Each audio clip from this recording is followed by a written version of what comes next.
how I turned an outdated logo into a full, powerful and cohesive brand identity. In this video, I am taking you with me to redesign a brand identity from scratch. If you're new here, hi, my name is Maya. I'm a brand designer and packaging specialist based in the UK, and more specifically, I help women build the brands of their dreams through design. Some of my biggest career achievements in my 8-year design career are designing an out-of-home advertising campaign for Grace Beverly's Shreddy, and also seeing my packaging design in Superdrug stores. HUNDINSPIRATION is a brand that specializes in really good quality products for dogs and accessories. They also offer exceptional 5-star customer service through both their e-commerce website and also their physical store in Sweden. This is really important for later on in the project. When the owner of the brand first came to me to discuss a potential rebrand, I had a couple of questions for them that were really crucial in the first stage of the process. The first question was, why do you think you want a rebrand?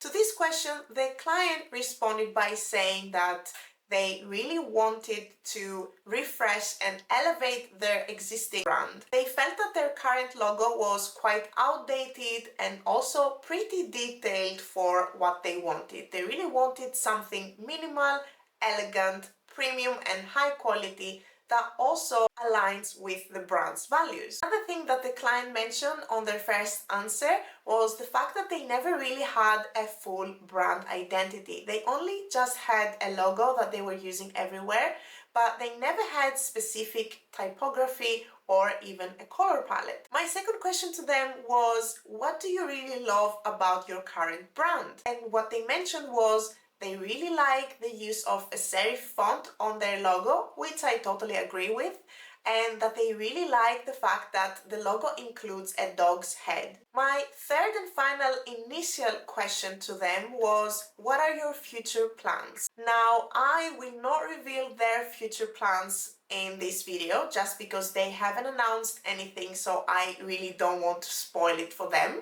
but they have a lot of plans. That's why I wanted to make sure that they are ready for anything that they will ever have in their mind to create in the future for their brand. Something you will notice while looking at their current logo is that that's it. That's just one logo. It's a long format logo. It features the dog's head on the front, and then you have the full name on the right. And if this was enough for them, the proportions of the dog and the name are really wrong, because when you scale down the logo, the dog's head becomes just a blob, and it's not really how a successful logo should be. So even if we kept just one variation of a logo, we definitely need to change the proportions of the two elements. But it's not that we really want one single logo variations for the brand. When we were discussing about their current logo and their pain points about it, we came across a few problems about it. First of all, and I think in my opinion it was one of the most important things, was how disassociated the dog's head was to the brand's story and the owner. This dog is really just a random dog. It doesn't have any connection to the brand or the owner, even though the owner has a really lovely black Labrador called Bella. And in my discussions with the owner, we came to the decision that we definitely need to include Bella in the rebrand, and it's her time to shine. And also the owner informed me that Bella is already kind of a mascot on their social media. So it was a perfect decision. Aside from the choice of dog, another thing that, as I mentioned before, the owner said to me was that the current dog was really detailed. It had really small white spaces and small kind of areas that she was not a fan of. So we wanted a more simplified, minimal and elegant dog. As I mentioned as well, the proportions between the dog's head and the word mark is not correct, so we are fixing that for sure. The choice of serif font is perfect for the brand. I agree with the owner to keep a serif font. It's a timeless choice, it's really elegant and high quality, and it gives that premium feel to the brand, which is exactly what we want. But I definitely agree with them that their current logo looks quite outdated, and after 14 years, it was definitely time for them to refresh everything. Lastly, another thing about the current dog's head is the fact that it's not even custom designed. You can see by looking at the eyes of the dog and the edges that it's probably traced, so we will definitely create something custom for them. So in the next stage of research, apart from the fact that I researched competitors and other dog brands that they might have accessories or food, snacks, toys, whatever, I started to write down all the different words that came to my mind in association to the brand's values, their audience, their products, their customer service, anything that came to my mind. And I created this massive word map that was more of like a brain dump that really helped the process, because I came up with a lot of different words that were relevant to the brand, and it helped me a lot with the thought and design as well. Next up was for me to put together 2 mood boards based on all of the different discussions and questionnaires that I had with the client: typography, colors, style of illustrations, as well as style of logos. And they loved both, but the first one was exactly what they had in mind. After the mood board was approved, then it was time for me to really crack on with the design. My process is the one concept method. So that means that I put a lot of effort before the design stage, which is exactly what we have been doing until now. All of the different questionnaires, discussions, notes, and also the stage of selecting a creative direction mood board for the brand.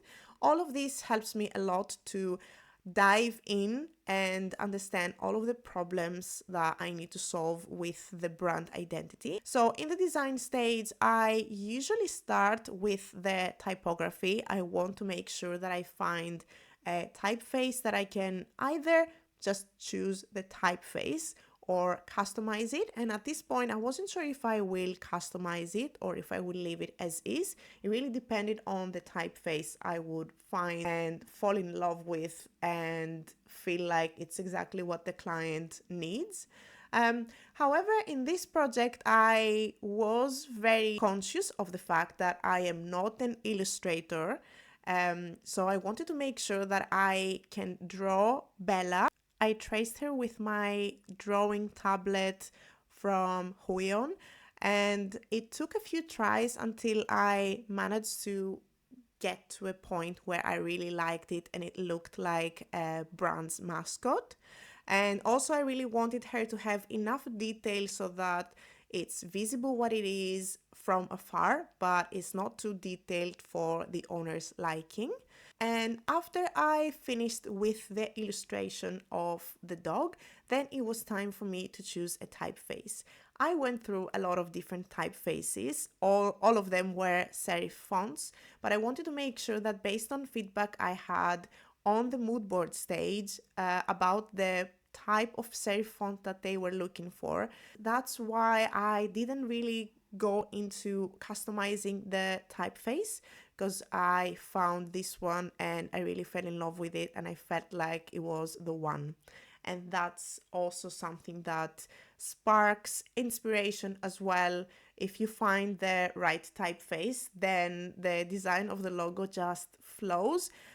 However, this is not always the case, obviously. In this case, it was pretty straightforward for me because I had a really clear vision after all the stages that we went through with the client. Then it was a lot of different layouts and playing around with the kind of logo that I wanted for the client in terms of their primary logo, which would be their first official logo. And then I would design a full logo suite for them so that they have all of the different variations that they can use in different applications.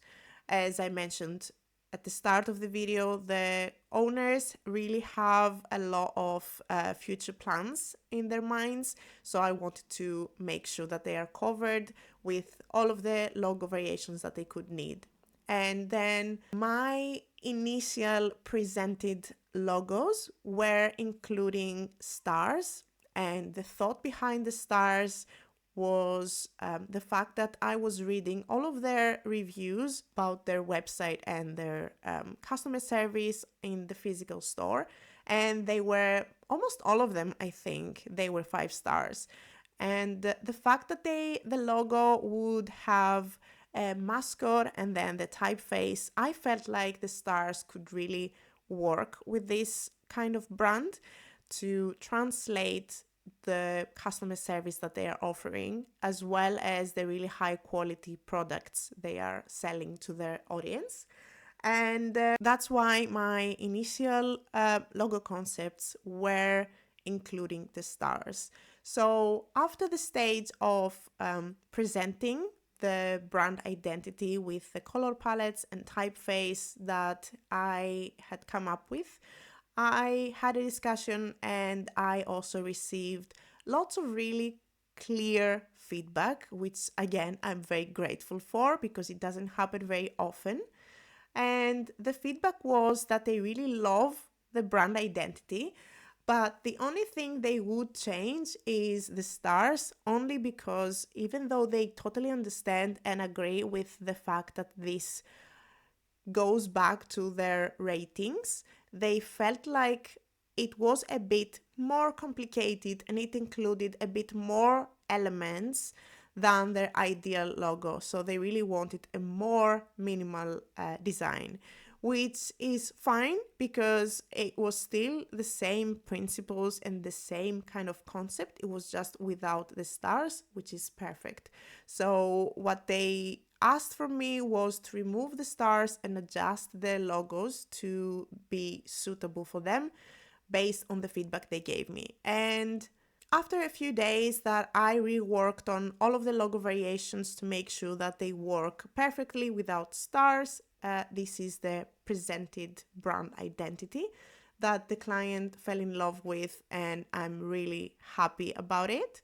They really like the fact that Bella, their dog, is included and is first on their brand.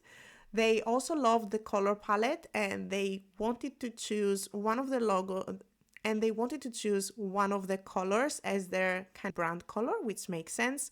And it was this pink terracotta that the owner loved because one of the requirements that she had was that the brand has a bit of a bohemian feel to it.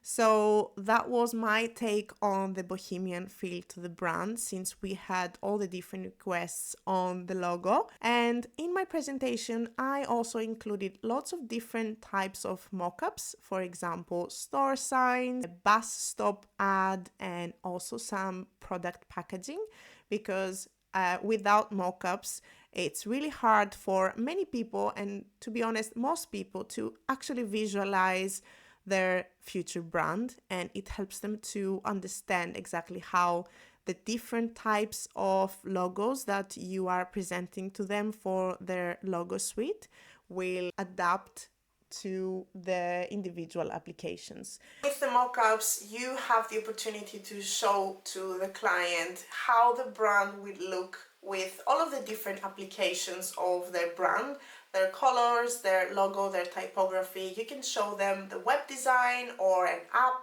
or all of them together so that they have a feel, and they might even get inspired for any future plans. You never know. And it's actually something that happened with this brand, that they were really inspired by the round sign that I mocked up their logo, and they did some really beautiful flags outside their store. Overall, so far, from what they've told me, the rebrand was a success and their audience really loves it. Everyone loves their new logo, everyone loves the fact that Bella is there, because all of their customers really knows Bella from the social media account, which is great.